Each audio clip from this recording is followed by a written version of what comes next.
लोकतंत्र के सबसे बड़े हत्यारे डोनाल्ड ट्रंप की विदाई एवं दुनिया के सबसे शक्तिशाली देश अमेरिका के 46वें राष्ट्रपति पद की शपथ लेंगे। जोसेफ आर बाइडेन दुनिया के सबसे शक्तिशाली राष्ट्र अमेरिका के 46वें राष्ट्रपति होंगे। अमेरिका के पूर्व राष्ट्रीय सुरक्षा सलाहकार जॉन बोल्टन के अनुसार डोनाल्ड ट्रंप पूर्व राष्ट्रपति की नीतियां जन विरोधी थी। इनके नीतियों के कारण अमेरिका की प्रगति रुक गई थी। इसकी नीतियां इतनी घातक थी कि सैकड़ों भारतीय प्रभावित हुए थे। अमेरिका का भी बहुत बड़ा नुकसान हुआ। डोनाल्ड ट्रंप में राष्ट्र का नेतृत्व करने की कोई क्षमता नहीं थी। वे राष्ट्रपति पद के लायक ही नहीं थे।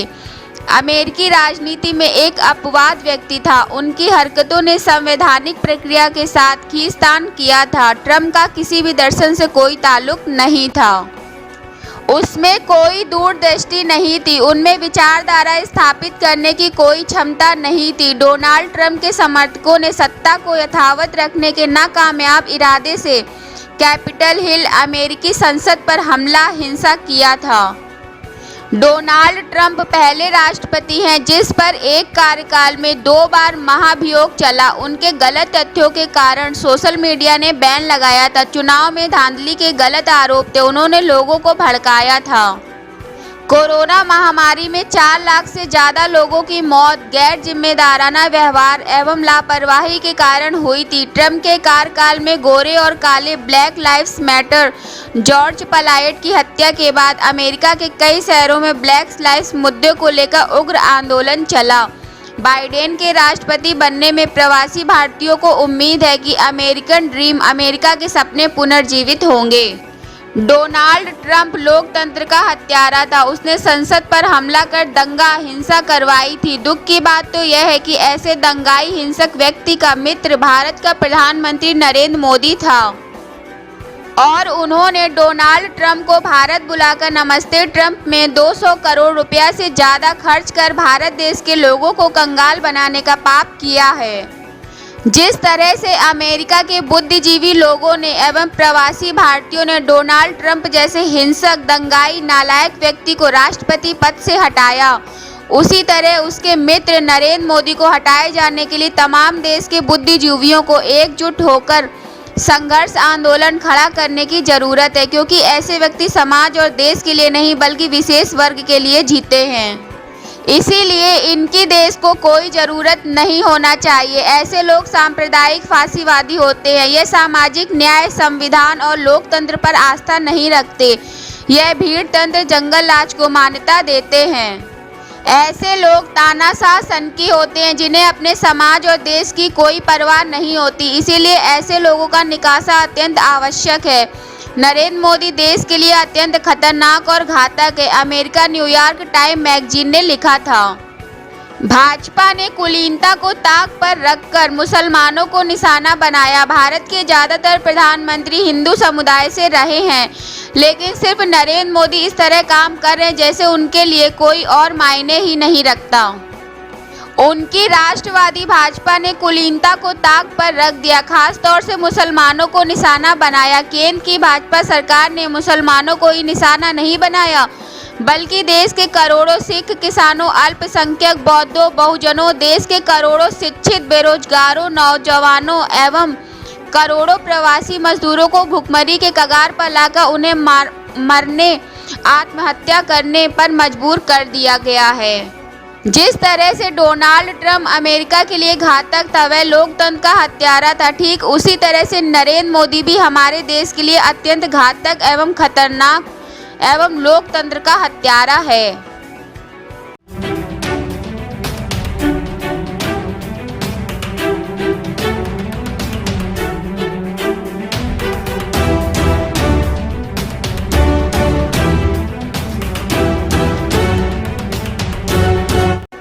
व्यापारी की दुकान पर 2 दबंग युवक ने खुलेआम दिन दहाड़े कर दी फायरिंग। बाल बाल बचा व्यापारी अनिल कुमार गौड़ पुत्र शिवचरण मोहल्ला नानहाई निवासी फर्रुखाबाद शहर कोतवाली में प्रार्थना पत्र दिया कि उनकी दुकान पर आए सौरभ अग्नोत्री, वरुण अग्नोत्री गाली गलौज करने लगे। अनिल ने गाली देने से मना किया। इतने में दबंगों ने दिन दहाड़े तमंचा निकाल के फायरिंग कर दी। व्यापारी बाल बाल बचा और फायरिंग की आवाज़ सुनते ही व्यापारी नेता इकट्ठे हो गए। व्यापारियों को इकट्ठा देखकर ही सौरभ वरुण भाग निकले। बताया जा रहा है सौरभ वरुण सभासद के भतीजे हैं। यह लोग मोहल्ले में भी दबंगई करते हैं। फर्रुखाबाद ब्यूरो से रमन शुक्ला की रिपोर्ट।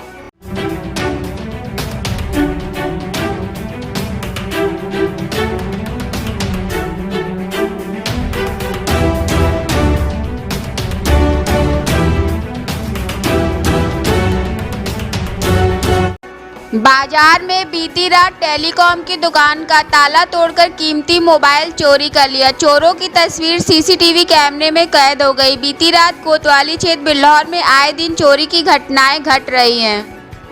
पुलिस की छवि पर गश्त न करने पर लापरवाही के कारण चोरी की घटनाएं बढ़ रही है। वहीं दूसरी ओर चौबेपुर थाना अंतर्गत चोरी की दूसरी घटना बीती रात सुनार की दुकान की दीवार काटकर दुकान के अंदर रखी हुई पायल बिछिया नकदी चोरी करके ले गए। सुनार ने चौबेपुर थाना चौकी इंचार्ज को प्रार्थना पत्र देकर कार्रवाई करने की मांग की है। वहीं संजय सिंह ने बताया है कि कार्रवाई की जाएगी। चोरी की घटनाएं बढ़ रही है, बहुत जल्द खुलासा किया जाएगा। दूसरा मामला थाना चौबेपुर क्षेत्र में नया गांव युवती की शादी तय हो जाने पर सारी रस्म पूरी हो गई। दहेज के पीछे दहेज लोभियों ने शादी तोड़ दी। पीड़ित के पिता का कहना है कि दहेज लोभियों ने एक बुलेट गाड़ी 3 लाख रुपए नगद मांगे थे, इसीलिए यह शादी उन्होंने तोड़ दी। प्रार्थना पत्र में कहा है कि कार्रवाई की जाएगी। थाना पुलिस ने बताया है जांच चल रही है, आरोपियों के खिलाफ कार्रवाई की जाएगी। मल्लू खान की रिपोर्ट।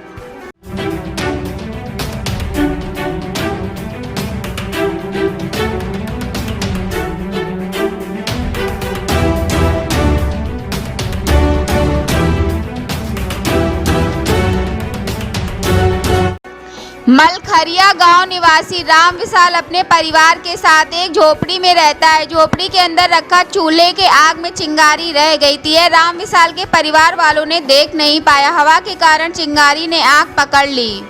पूरी झोपड़ी में आग लग गई। झोपड़ी के अंदर रखी बाइक व अन्य सामान व नकदी जलकर राख हो गई। गरीब मजदूर राम विशाल कह रहा है यह सब किस्मत का खेल है, बुरा वक्त किसने देखा है। राम विशाल का कहना है कि सरकार के पास जाएंगे, मुझे कोई मदद नहीं मिलेगी।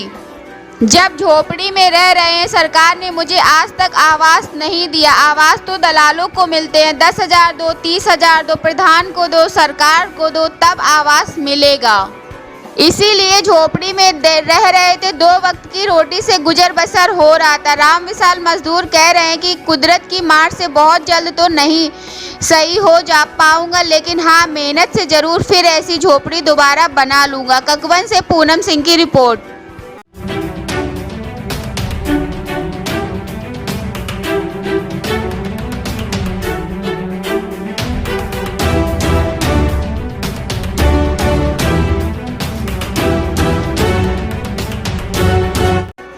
काशीराम कॉलोनी निवासी 2 युवकों ने सट्टा एजेंट पर आरोप लगाया है। रुपए 350 का नंबर लगाया था। 28,000 का पेमेंट हमारा बनता है। जब हम पेमेंट लेने के लिए गए तब उसने मुझे पैसा नहीं दिया और मुझसे पुलिस से मारने धमकाने की धमकी दी और मुझे पुलिस से पकड़वा दिया। जब यह मामला चौकी में पहुंचा तो चौकी इंचार्ज ने हमें धमकाया और सटोरियों को चाय पानी मंगाकर खिलाया पिलाया और कहा कि अगर सट्टा एजेंट के पास दोबारा गए तो तुम्हें उल्टा भेज देंगे। धमकाने लगे। चौकी इंचार्ज और सिपाहियों ने मुझे पीटा है। यह आरोप काशीराम कॉलोनी निवासी 2 युवकों का कहना है। वहीं पर चौकी इंचार्ज हेमंत सिंह से मामले की जांच की गई तो उन्होंने यह मामला मेरी नज़र में नहीं है, जबकि युवकों ने आरोपी मीनू पुलिस को पैसा देता है यह आरोप लगाया है और सट्टा जिले में लग रहा है हर गली मोहल्ले में, जिससे पुलिस को हर माह अच्छी खासी कमाई हो जाती है। यह कमाई ऊपर तक जाती है, इसीलिए आज उत्तर प्रदेश में सट्टा हर बाजार में लग रहा है। पुलिस पैसा लेकर यह धंधा करवाती है कि इससे पुलिस को भी अच्छी कमाई हो जाती है। इटावा ब्यूरो से गीता पांडे की रिपोर्ट।